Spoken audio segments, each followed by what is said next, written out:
ஒரு மனுஷனால் தன்னுடைய தேவைகளை இயற்கையாகவே தன்னோட எண்ணங்களை கொண்டு அடைஞ்சிட முடியும் அப்படிங்கிறப்போ அதை எப்படி நிலையாக கொண்டு போகிறது அப்படிங்கிற ஒரு முயற்சிக்காக ஏற்படுத்தின விஷயம் தான் இந்த மாங்க் மோட் அப்படின்ற கோர்ஸ்.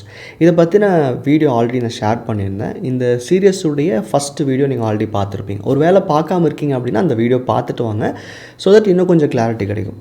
நான் முதலே சொன்ன மாதிரி இது வந்து ஒரு கோர்ஸாக தான் ப்ரொடியூஸ் பண்ண போகிறேன். இதை வந்து ஒரு 2022 மிட்லேயே அதுக்கு முன்னாடியே வரதுக்கு நிறைய வாய்ப்பு இருக்குது. கம்ப்ளீட்டாக இந்த கோர்ஸை வந்து ஸ்ட்ரக்சர் பண்ணிவிட்டு அதை நானும் பயன்படுத்திட்டு தான் வந்து உங்களுக்கு ஷேர் பண்ண போகிறேன். ஸோ டைம் எடுக்கும். ஆனால் இப்போ நான் இதை ஷேர் பண்ணுறதுக்கான காரணம் இதை பற்றின புரிதல் உங்களுக்குள்ளே ஏற்படணும் அப்படிங்கிறதுக்காக தான். இந்த மாங்க் போர்டு அப்படின்ற பயிற்சி வந்து முழுக்க நமக்குள்ள ஒரு பெரிய எண்ண மாறுதல் ஏற்படுத்துறதுக்கான ஒரு முயற்சியாக தான் நான் பார்ப்பேன். அப்படி இருக்கிறப்போ எந்தெந்த விஷயங்களில் மேஜராக ஃபோக்கஸ் பண்ணுறோம், என்ன மாதிரியான டாபிக்ஸ் வந்து உள்ளே கவர் பண்ணியிருப்போம் அப்படின்றதான் இந்த வீடியோ தெரிஞ்சுக்க போகிறோம்.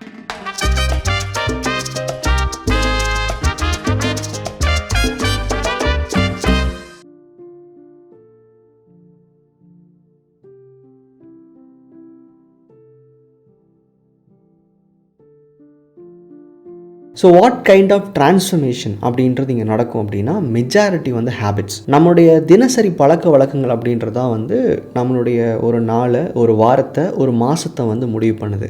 அப்போது மேஜர் ஹிட் அப்படின்றது வந்து நம்ம ஹேபிட்டை எப்படி ஃபார்ம் பண்ணுறது, என்னென்ன விஷயங்களில் தேவை, எது நம்ம பெருசாக அலட்டிக்க வேண்டிய அவசியம் இல்லையோ அது எல்லாத்தையுமே இந்த ப்ராசஸில் வந்து உள்ள ஒருங்கிணைக்க முயற்சி பண்ணியிருக்கேன். இப்போவுமே இது வந்து ஒரு டெவலப்பிங் ஸ்டேஜ் தான் இருக்குது அப்படின்றனால இன்னும் எனக்கு ஸ்ட்ரக்சர்டாக இதெல்லாம் தான் பண்ண போகிறோன்னு எனக்கும் தெரியாது. ஆஃப் வே த்ரூ, அதாவது ஒரு 100 நாளில் ஒரு 50 நாள் தாண்டியிருக்கேன் இந்த பயிற்சியில். ஸோ இப்போ வரைக்கும் நான் வந்து இதில் வந்து ஃபார்முலேட் பண்ணியிருக்கேன்றதை மட்டும் தான் நான் ஷேர் பண்ணுறேன்.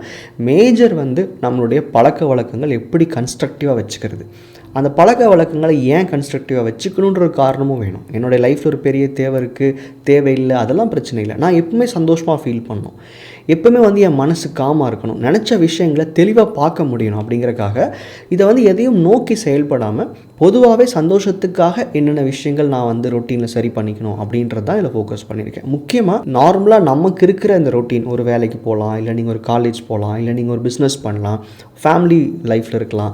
அப்போது எல்லாருமே இதை பயன்படுத்தக்கூடிய ஒரு வகையில் தான் நான் வந்து இதை அமைக்க முயற்சி பண்ணுறேன். ஸோ ஹேபிட்ஸ் அப்படின்னு சொல்கிறப்போ ஃபஸ்ட்டு விஷயம் பார்த்தீங்கன்னா டெய்லி ரிச்சுவல்ஸ். டெய்லியும் நீங்கள் ஒரு நாளில் காலையிலேருந்து நைட்டு தூங்க போகிறதுக்குள்ளே என்னென்ன மாதிரி விஷயங்களை செய்யலாம், செய்யக்கூடாது, செய்யறதுனால என்ன மாற்றம் கிடைக்கும், செய்யாட்டி அதில் இருக்கிற பிரச்சனைகள் என்ன. இது வந்து ஒரு ஸ்கூல் கோயிங்லேருந்து காலேஜ் கோயிங்லேருந்து நீங்கள் ஜென்ரலாக உங்கள் ரொட்டீனில் நீங்கள் என்ன ஒரு ஃபார்மேட்டில் இருந்தாலும் உங்களுக்கு எது ஃபிட் ஆகுமோ அதை சூஸ் பண்ணிக்கிற மாதிரி தான் இருக்கும். எல்லோரும் ஒன்றை தான் ஃபாலோ பண்ணணும் அப்படி இருக்காது.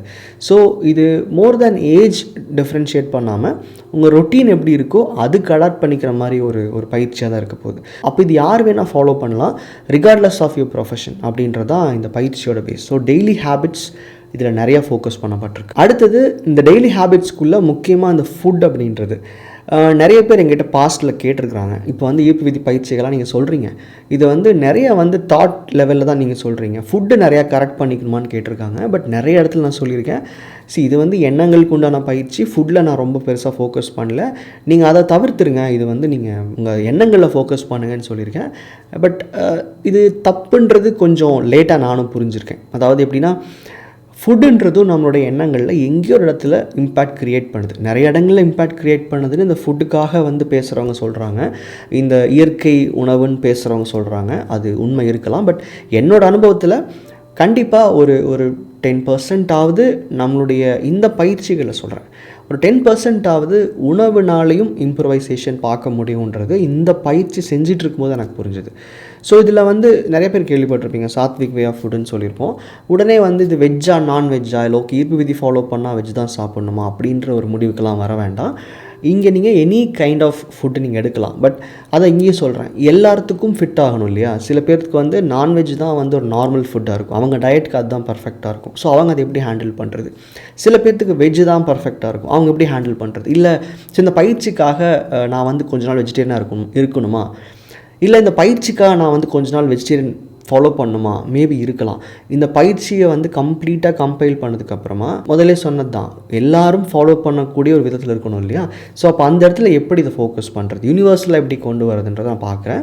ஸோ இது ஃபுட்டும் கண்டிப்பாக இம்பேக்ட் இருக்குது. ஸோ ஃபுட் ஹேபிட்ஸ் நிறைய இடத்துல இங்கே மாற்றுறதுக்கான தேவை என்னன்றதை இந்த ப்ராசஸில் நிறைய இடத்துல ஜஸ்டிஃபையும் நான் பண்ணுவேன். அடுத்து ரொம்ப முக்கியமான விஷயம் நம்ம சரௌண்டிங்ஸ்.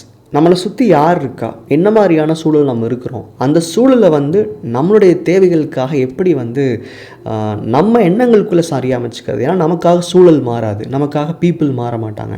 அப்போது அந்த மாதிரி ஒரு கம்யூனிட்டிக்குள்ளே நம்ம இருக்கிறப்போ, நம்மளை சுற்றி ஒரு நிறையா பீப்புள் இருக்கிறப்போ நம்ம எண்ணங்கள் எப்படி வச்சுக்கணும், எதுக்கு முக்கியத்துவம் கொடுக்கணும், கொடுக்கக்கூடாது, இந்த மாதிரியான ஒரு தெளிவான ஒரு ப்ராசஸ் வந்து இந்த ப்ராக்டிஸில் இன்க்ளூட் பண்ண ட்ரை பண்ணியிருக்கேன்.